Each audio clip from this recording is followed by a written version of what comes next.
Hello everyone. Before we get into the bulk of today's video, I just want to apologize again for how long it's been between videos. I keep intending to do more content, and I have to be honest, I have radically overbooked myself this year. I'm headlining a couple conferences. I presented at a couple conferences. I have, I think, 3 more coming up in the next 6 weeks. I am also an author, for anyone who didn't know that. And normally I write somewhere between 2 to 4 books a year, shorter nonfiction, and then I do some fiction as well. But I am currently under contract for something like 5 books with my publisher, Moon Books. And even for me, that is a lot that I have to get done in a fairly short amount of time. So I just have been very, very busy. I haven't had time to do the videos. I do want to. I would say once again, I'm going to keep trying, but I keep saying that and it keeps not happening. So I'm not going to say that this time, but just so everyone understands what's going on and why I am not making content as much as I would like to be. I just have a lot of things happening at the moment, a lot of work to do. Just don't have the time to focus on this as much. But doing this video today because of a comment on a previous video I had done. And this particular comment was more of a question, talking about how time in the world of fairy works differently than it does in the human world. Humans don't seem to have any control over that. Do the good folk, do fairies have any control over that time difference or understanding of it, or are they also occasionally sort of victims of the time difference? So I want to start out by offering some ground explanations for anyone who is not familiar with all of this, just so we're all on the same page. It is a pretty widely accepted concept across Western European fairy belief, particularly, of course, in the Celtic language-speaking countries and England and France, that the world of fairy has a different time flow than the human world. And this difference is not predictable on the human end and not consistent on the human end. So, for example, we have stories of people who interact with fairies, who go into the land of fairy, or otherwise engage with these beings. And from their point of view, a significant amount of time passes.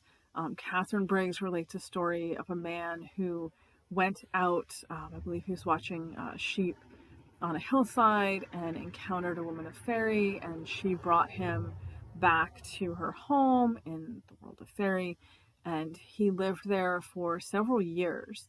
Years of time went by from his perspective. And while he was there, he had been told, never go to this one particular fountain in the little fairy town and don't touch the water. So there's always a prohibition on humans in these situations. There's always something that they either have to do, or else they'll be kicked out, or they absolutely cannot do, or else they'll be kicked out. So this was his cannot do thing. He could live there happily, but he could not go to this fountain and could not touch the water. He, of course, inevitably, after several years, ended up doing this and immediately woke up on the hillside he had started at when he met the fairy woman. And the people around him, as far as they were concerned, only about 5 minutes had passed. So he is dealing with the fact that from his perspective, several years have gone by. But in the human world, apparently it was only a matter of minutes. And that is something that we do find across the folklore. More commonly, what we see is people relating that they have had what seemed to be a very brief encounter with the good folk or brief experience in the world of fairy, and then find out that actually a significant amount of time has passed in the human world. And again, this can vary greatly, and it depends a little on the circumstances and which stories exactly we're looking at. It can be anywhere from a couple weeks to a month on the very, very short end to years, in some case decades or even a century.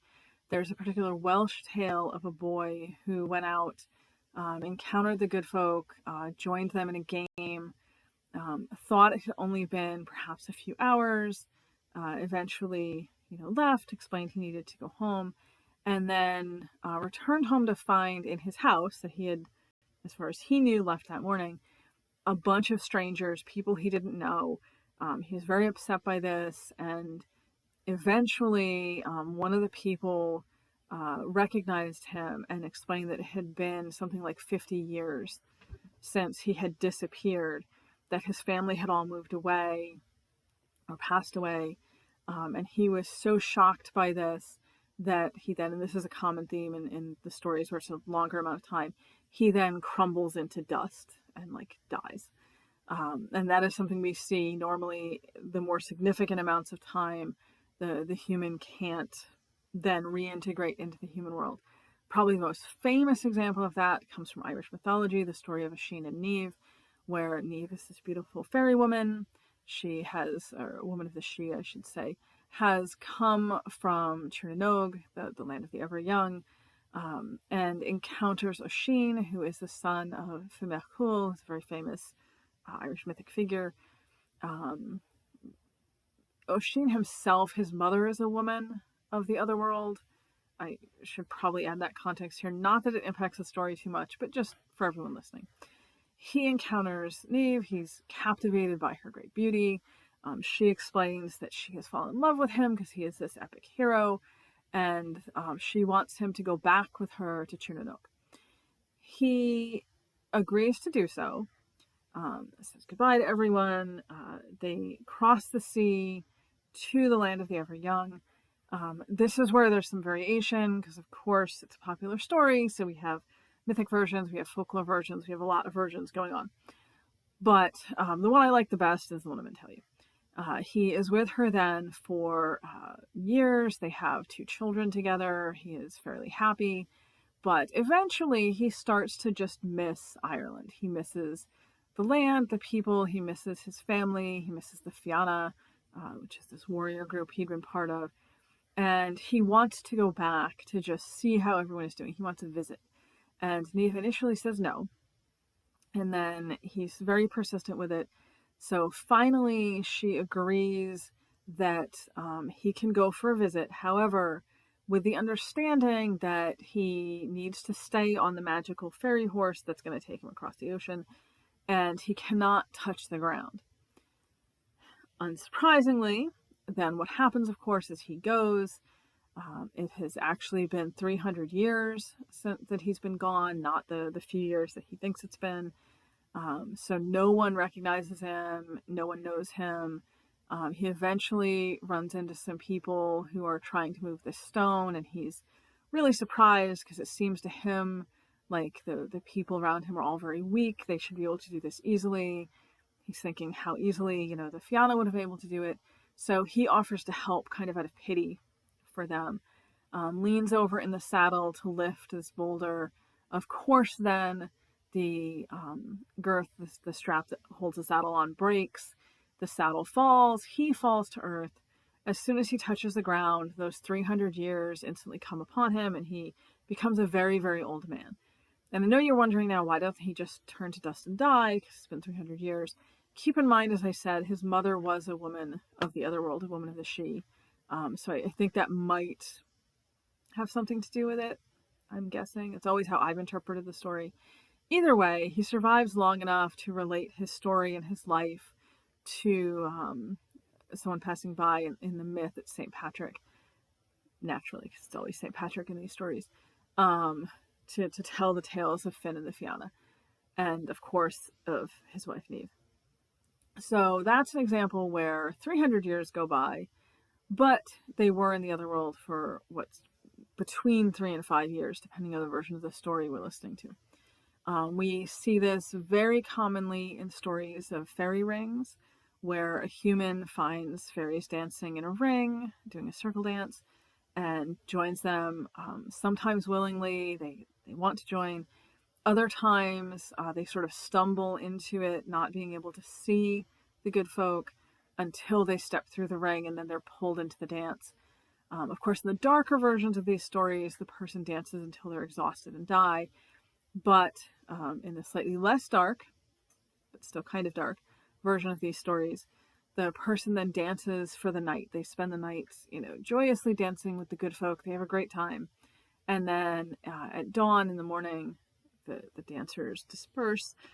The person returns only to find that the night that they thought they were passing with the good folk is actually a year or a decade or a century. The significant amount of time has passed when they thought it was only a fairly short amount of time. So, and I should quickly add, I guess, in northern France, there are variations of this where the person joins and dances and leaves in the morning and it's fine. There's no distortion of time. I should also add that we do find stories in Nova Scotia and Newfoundland in Canada of a similar nature where people experience these time distortions. Usually in those cases, it's a matter of days or weeks. There's a story of a man, for example, who ran into a group of the good folk in the woods, joined them for lunch. He thought maybe an hour had passed. Come to find out, it had actually been 3 days, and people were looking for him because they thought he was missing. Things like that. So this folklore is very widespread. The core idea with all of this is that the other world, the world of fairy, until Ella, the world that the good folk, that the fairies exist in, that they come from, their native place, is adjacent to the human world but separate from it, and it has different rules. And time is one of those rules. So time as it operates and functions in the human world is not the same as it is in the other world. And it's not something humans can predict. There's no clear like 1-to-1, 1-to-2, 1-to-5 equivalency with how time operates here versus there. For example, we can't say an hour in the other world is equal to a day in the human world. It's just not that consistent across the stories. We know this time distortion is a thing. It's, again, very widespread in the stories, but there is no clear pattern to it.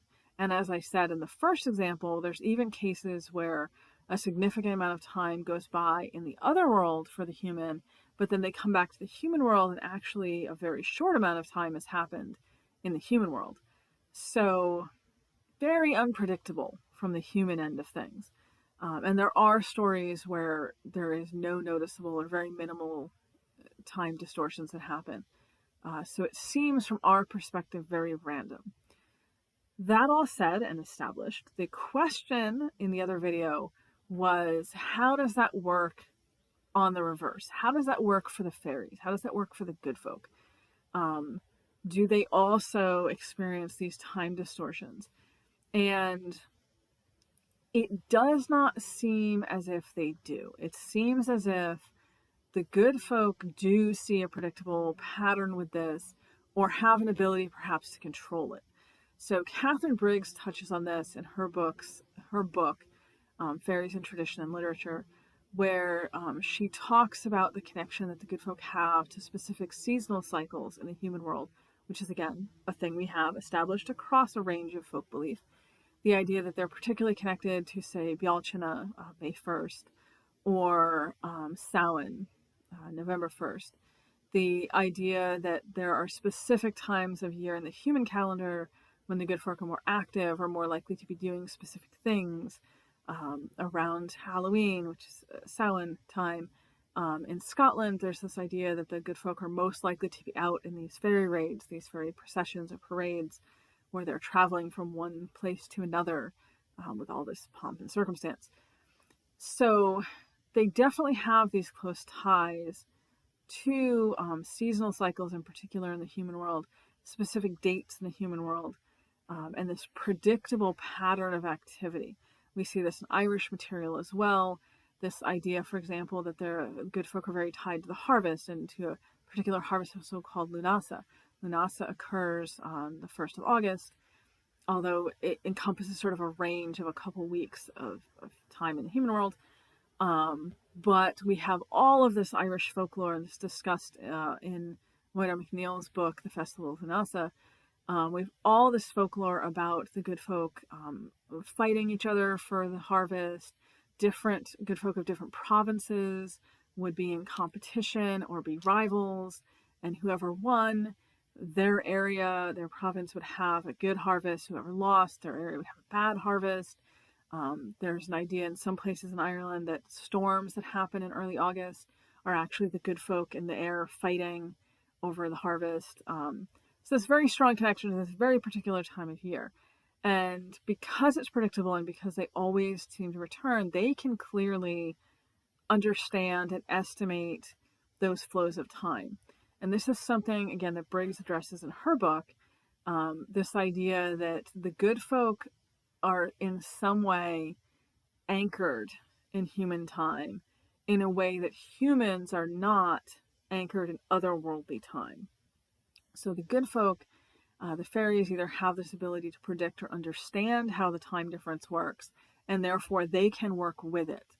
They are able to come into the human world and go back and forth without suffering from this time distortion in the way that humans do in the reverse situations.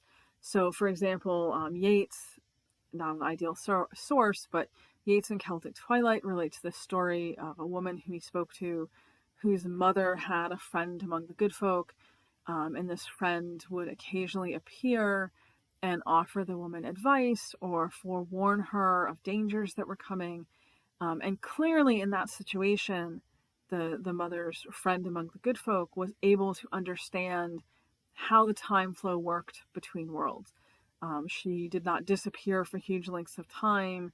She could also predict things that were going to happen soon in the human world with a good amount of accuracy. And again, take Yeats always with a giant grain of salt, but it's a good example in this case of what we're talking about. Anyway, we see examples like this where the good folks seem able to repeatedly visit a person or show up at specific times and places and dates in a way that implies they either have an inherent understanding of the human calendar system and how it correlates with their own, or they have some ability to control that time drift. Whereas humans are sort of at the whim of time, we exist within it, we have no control over it. The good folk, perhaps in the other world, are able to control and influence time, either through their perception of it or more literally, magically, who knows. So ultimately, the answer to the question of are the good folk also at the whim of this time difference between worlds seems to be no. I have not yet run across a story or a folktale or an anecdote or anything which would imply or say that the good folk come into this world sometimes and then are disjointed from their own world, that they cannot accurately estimate time. In fact, we have a range of stories in Ireland and Scotland where the good folk would make a member of the good folk would make an agreement with a human that was human time based, often a year and a day, other times relating to specific times of year, and would then show up on that date. They did not seem to have an issue with coming too early or coming too late or not knowing what was going on with human time. There's an example, an Irish example, where someone borrowed grain from the good folk with an agreement to repay it a year and a day later, and that a member of the good folk showed up a year and a day later to collect that repayment.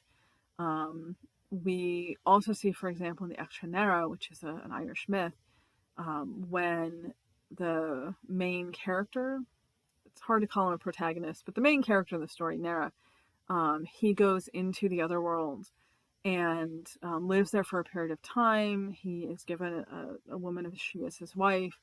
She bears him a son, so a significant amount of time is going by while he's there. She then tells him that he needs to leave because he needs to return to his own people, because she has seen or become aware that this sort of tragic event is going to happen if he doesn't. And it's convoluted. I don't want to retell the entire story here because it'll sidetrack things. But he leaves, and finds out when he leaves that no time has passed in the mortal world. It's the same night that he originally left, even though he's clearly been in the other world for at least a year in order for this pregnancy and birth to have happened. And again, this would be another example, I suppose, of the time difference, but also it shows the way that the woman of the other world, his fairy wife, understands these concepts. She knows that he's returning the same night he left his world. She gives him some tokens so he can prove his story, prove that he has been in the other world, and that what he's saying is true. And she also seems to be aware of things, events that are going to happen in the human world in the future, a year in the future as it happens. So she clearly has some grasp of the time flow that's happening. It's possible, although it's not clear in the story, that she is even the one who returns him to his world the same night he left. That they have this ability to control or direct where and when they go in and out of the human time flow, in a way that humans clearly do not have that ability, much to our detriment in most of the stories where the human is the one skipping around time, usually does not end well for them. Even the ones who only lose a few months or a few years in the stories often then pine away and die because they just cannot reconcile themselves to being in the human world again, or to this cognitive dissonance they now have from having lived a period of time that does not line up with the amount of time that has passed for everyone else around them. So I hope that answers the question. Ultimately, of course, just from the folklore and anecdotes and everything else, we don't have a clear answer on any of this, why it is this way, why it works this way. We just know that there's this wide range of material that supports this concept, this very, very wide belief that time works differently in the other world versus the human world. We have a huge bulk of material that says that normally really screws over the human in the story. Does not tend to end well for them most of the time. And we do have less material, but we do have some that supports the idea that the good folk can either control this time difference or at least understand it well enough to work with it and within it. So they can choose when they come and go out of our world or into our world, in order to interact at specific times, specific dates even, within the human scale, the human world. But that does not seem to be something humans can do in reverse. Obviously, none of this is super conclusive. You could definitely look at the story of Niamh and Oisin and ask, why did she send him back then 300 years later instead of at the same time? We could have a lot of opinions on that. I could certainly make some suppositions, that she genuinely believed he wouldn't touch the ground, that he would keep his word, and that she didn't want him going back, or he might be tempted to rejoin his family or his friends, so intentionally maybe sent him significantly later. We don't know. We don't know. We don't know. The story doesn't say. That is entirely my guesswork and opinion. We do not know. Or it's possible that it was not something that there was any control over. We don't know. But the fact that the humans in these situations always anticipate that they are returning within the amount of time they have experienced.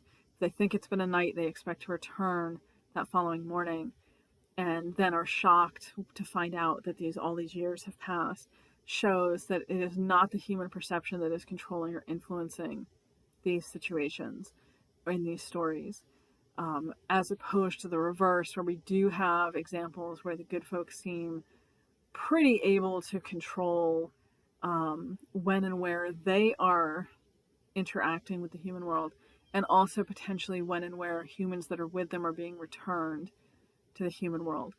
Definitely makes it a little more malicious than the ones that get returned 100 years later and then die. Take that as you will. But we do certainly have other examples of stories where people get returned fairly quickly from when they left. The one I opened with, the man on the hillside, is a great example of that. Couple years in fairy, came back within 5 minutes in the human world. Maybe that was meant to be merciful.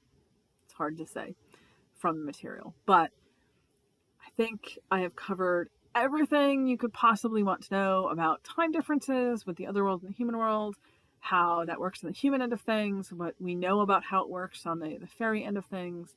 I hope that answered the original question. I hope it didn't raise too many additional questions, but certainly if you have any questions from this video, please drop it in the comment. I will make an attempt, my best attempt, to actually answer the question either in the comment or to make an additional video like I did with this one, because this was way too much to try to put into a comment on YouTube. It's much better off as video. To answer any questions people have. I do try to monitor comments on all my content. I can't always, as we've kind of established, I'm fairly busy.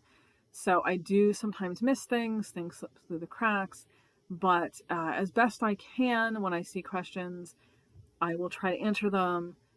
Sometimes they even spawn videos like this one, which hopefully many people will find useful or at least interesting or moderately entertaining. So hit me up with any questions.